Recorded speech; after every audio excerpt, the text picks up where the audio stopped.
Well, this is exciting. It's like Christmas around here. Let me show you what I got. Hi, my name is Adam. I'm building a 16-bit computer from scratch. I hope you'll join me on this journey. Okay, I got a care package today. And let's see here. These are little PCBs here that I had made up. And this is tiny, I get it. But for this switch to sit in, such that I could put this into a breadboard.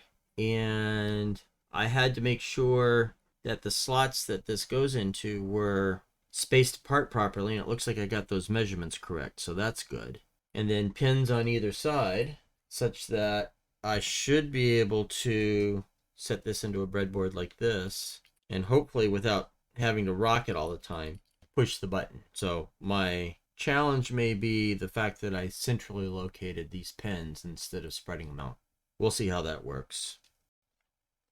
Okay, next one is, these are some of the utility PCBs that I did. This one is a 16 wide LED array.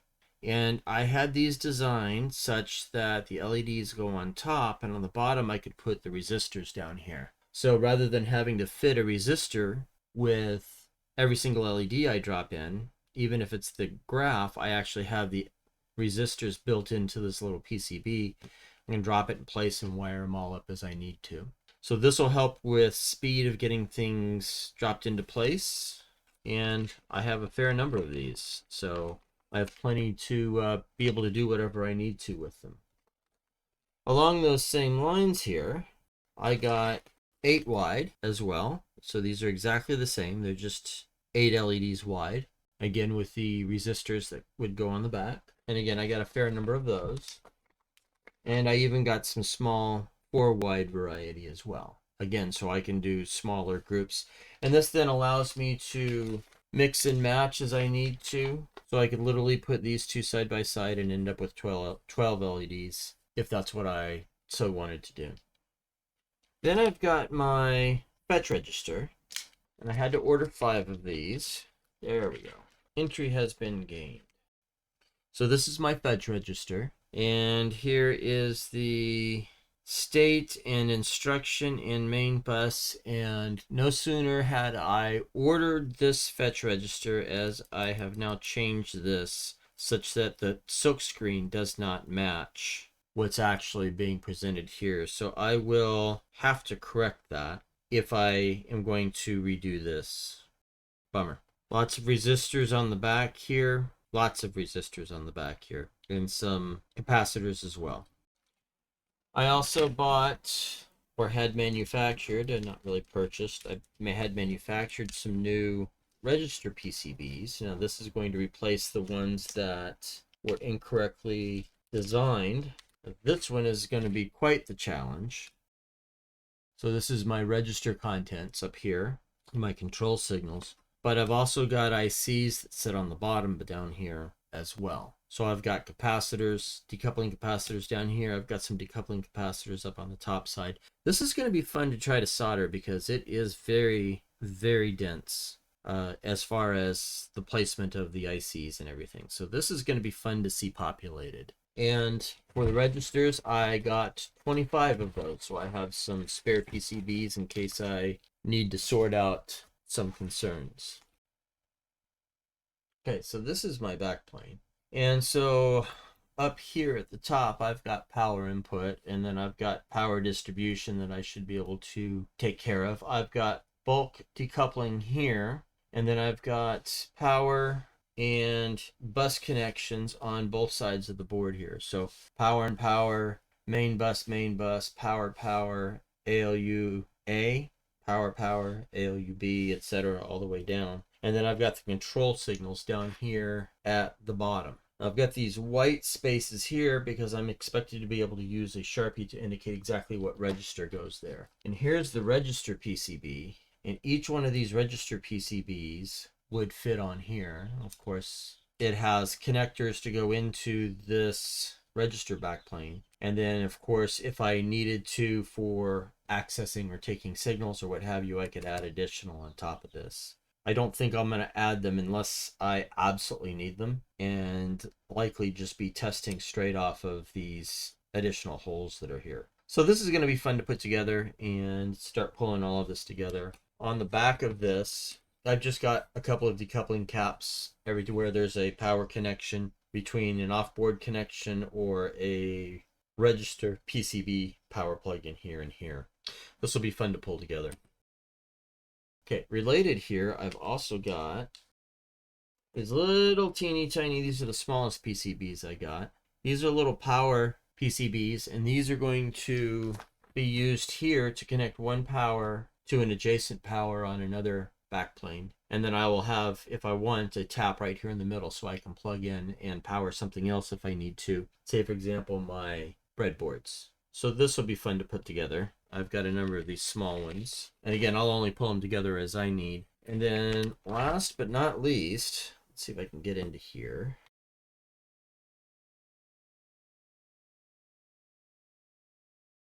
Are the same but different, these bus interconnects. And so these will connect here in order to connect the buses from one register backplane to another. So again, I'll need several of those to be soldered up, but those will also help me create some rigidity here. So exciting. I've got a lot of printed circuit boards to solder up at this point, and I now need to make a decision as to where to start with this. All right, let's start by fixing up the silkscreen and realigning these LEDs on the fetch register. It's not a problem with the schematic, but rather a problem with the layout here. So that can go away.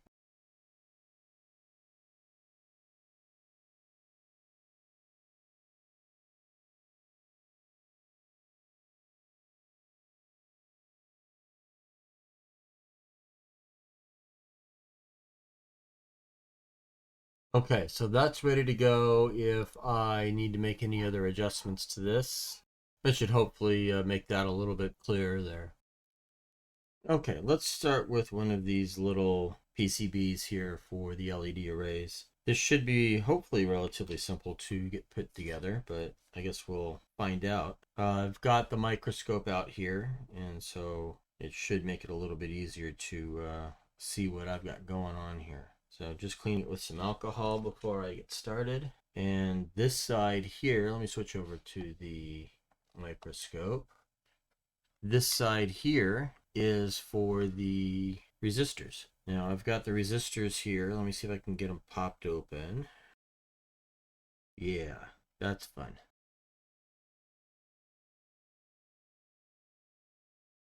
It's getting there. It's getting close. There it is. Okay, I spilled about half of them. So let's spill them all.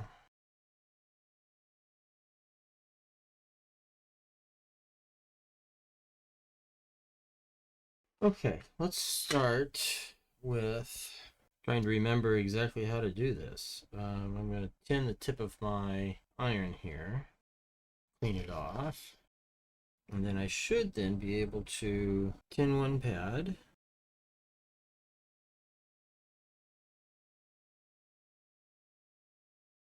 Now, with any luck, I should be able to pick up one of these, get it oriented properly.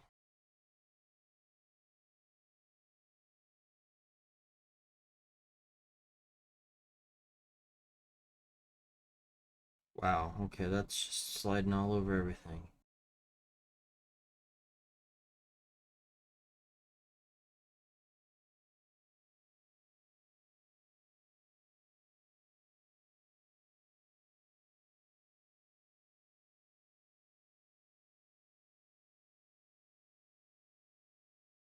I may regret this, but I'm going to put some tape down here at the bottom.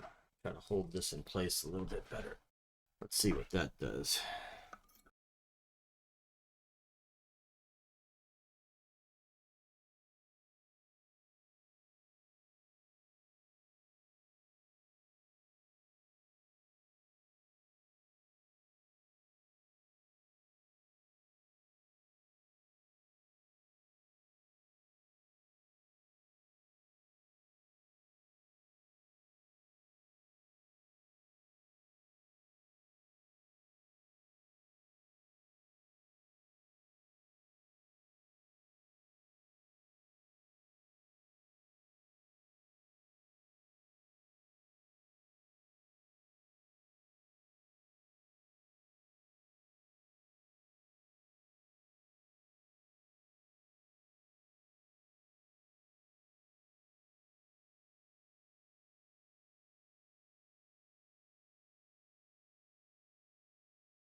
Let me just go back down this side and make sure everything is seated well.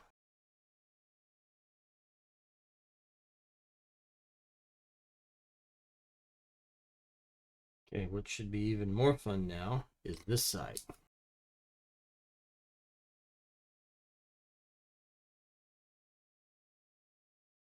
Right, well, I counted out 16. I think I dumped 16. I hope I can find 16.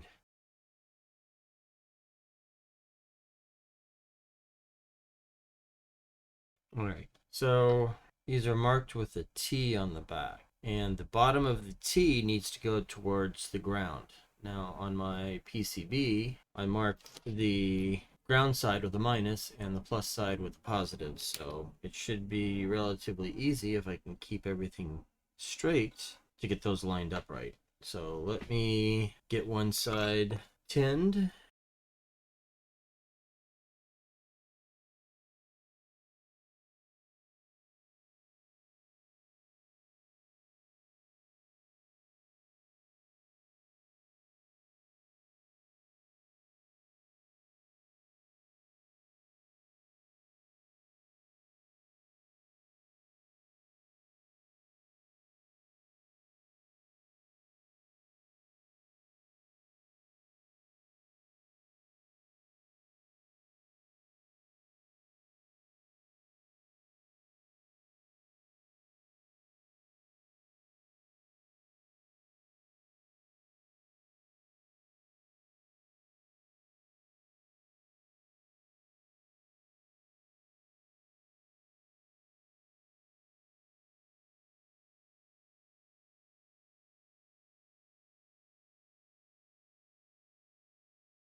All right, let's test it. Okay, so I've got power here, and because it didn't fit on this board, I'm going to basically just walk down the line here and make sure they light up.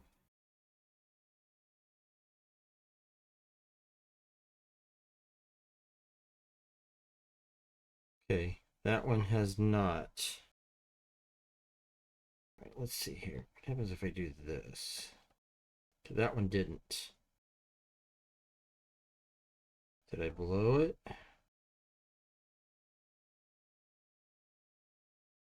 Okay, so that worked.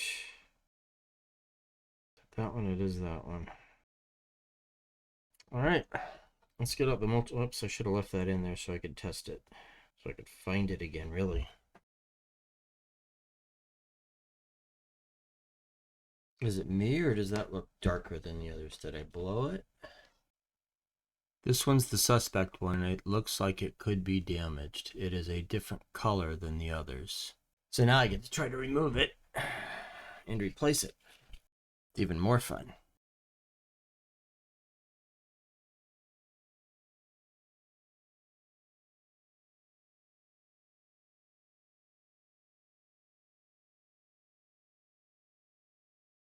Now, should, this one's the one that's damaged. This should be the good one. I should be able to test this out here. Yep, and that works. A little bit harder given the angle.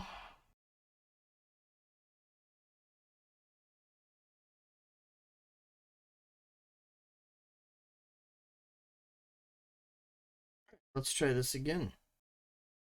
Let's just make sure I didn't do anything stupid to any of the others.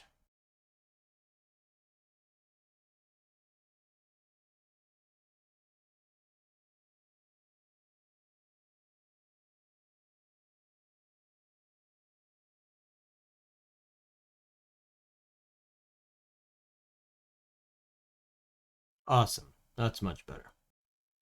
Okay, two things I've noticed with this PCB that I want to correct. Number one is I think it's too wide in between the pins. I think I can close that down a little bit and save a row, at least one, if not two. Number two is the silkscreen for the actual switch is on the wrong side. I need to flip that to the other side. So I want to correct both of those in the KiCad design. Let's open up the PCB.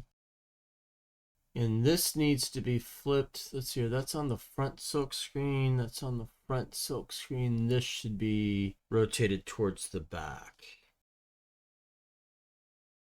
Okay, so that'll take care of that, I think. Let's make sure I didn't break anything. Okay, good. And then, so can this, let's change my grid size here.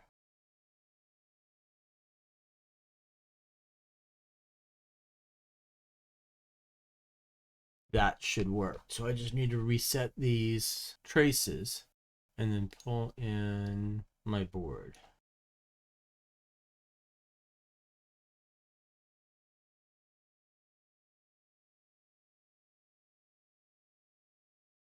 Okay, so if I ever reorder these, I now have a smaller footprint that I should be able to order. So this is good. One of the last things I want to try to do here is attach this switch to this little PCB so that I can drop this into a breadboard. And this is going to be just a bit of a pain to solder because I'm not going to be able to get it to sit right. So I'm going to try taking some Kapton tape and see if I can get that to help me here.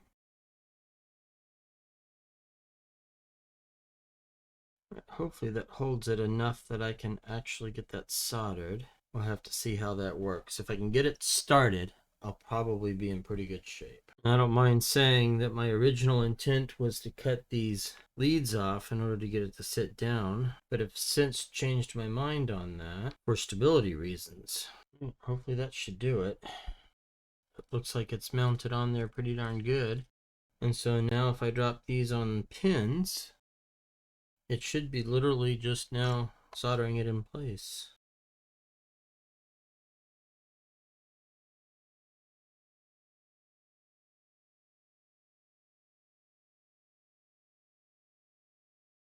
Okay, I think that looks good.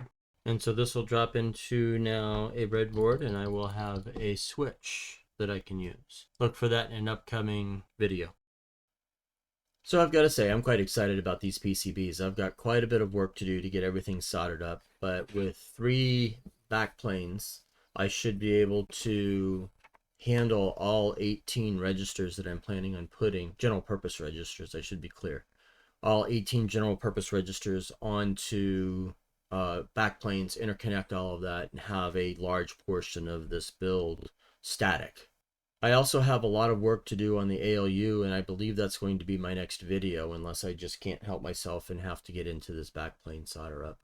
But the decisions that need to be made in the ALU now are going to be related to determining if the flags match the execution condition in the first 4 bits of the execution instruction. And if they do, then conditionally execute the statement. If not, then perform a no-op instruction. And that's going to be fun to pull together. So that's what's planned for the next video. We'll see if I can hold out on my urges to start soldering. Thanks. We'll see you soon.